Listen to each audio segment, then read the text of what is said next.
Ibu Bapak, Saudari dan Saudara yang terkasih dalam kasih Tuhan kita Yesus Kristus.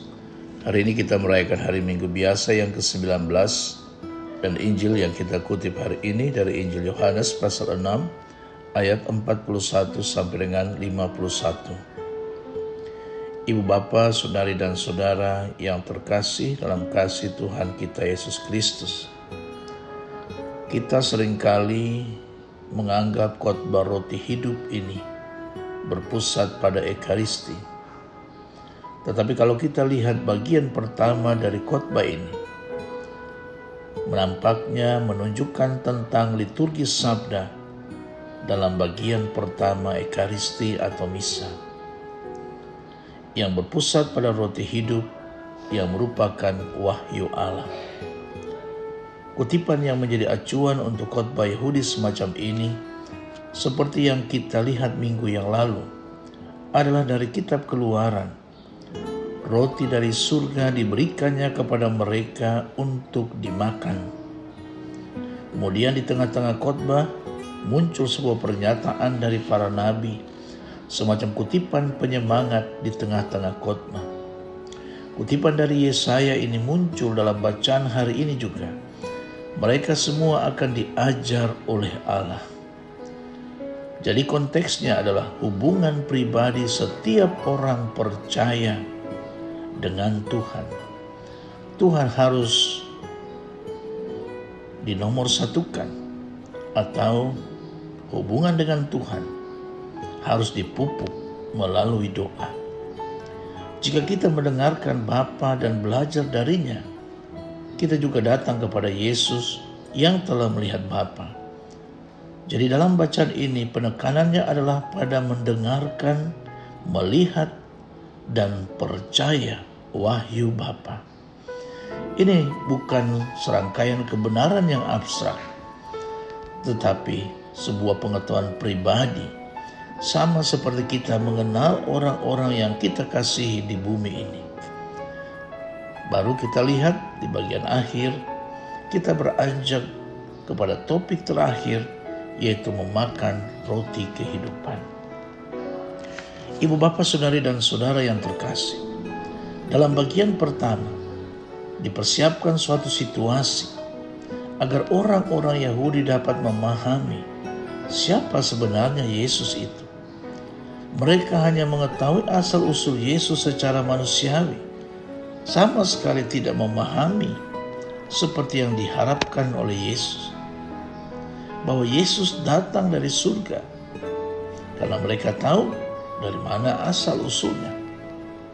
Perkataan Yesus mereka anggap sebagai sesuatu yang tidak masuk akal. Orang memang tidak dapat menyelami pribadi Yesus, asal dan kekuasaannya dengan cara-cara manusiawi. Hanya pandangan imanlah pemberian Allah Bapa yang memungkinkan orang menemukan jalan sampai kepada pengertian tentang Yesus yang sesungguhnya. Dalam kalimat, siapa yang percaya sekarang mempunyai kehidupan kekal, di sana nampak hadir pandangan eskatologis menurut Santo Yohanes. Kehidupan kekal bukan hanya sesuatu yang akan datang, yang didambakan manusia.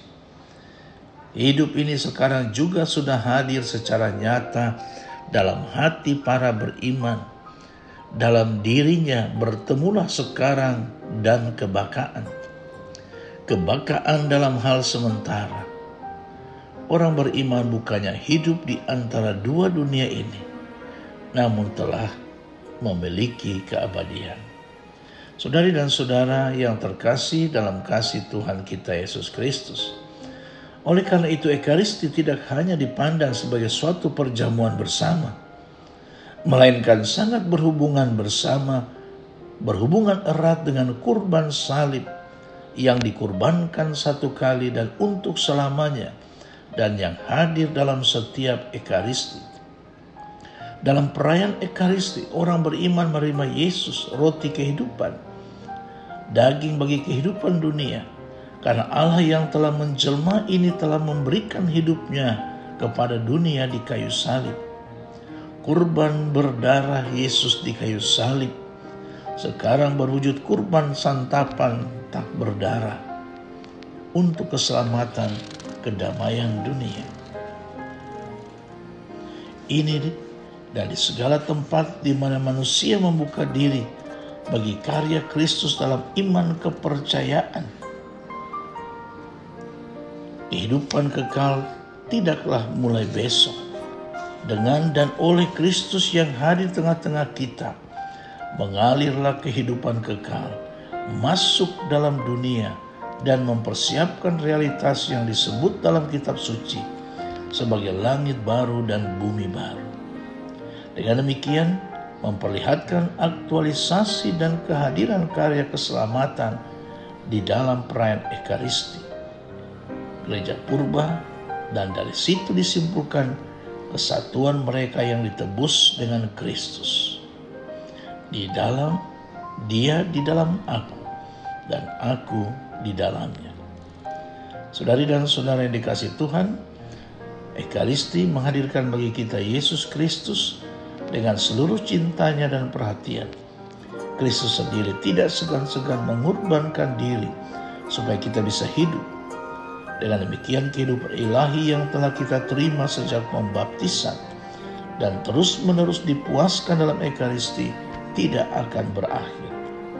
Barang siapa makan tubuhku dan minum darahku memiliki hidup yang kekal, dan aku akan membangkitkannya pada hari kiamat.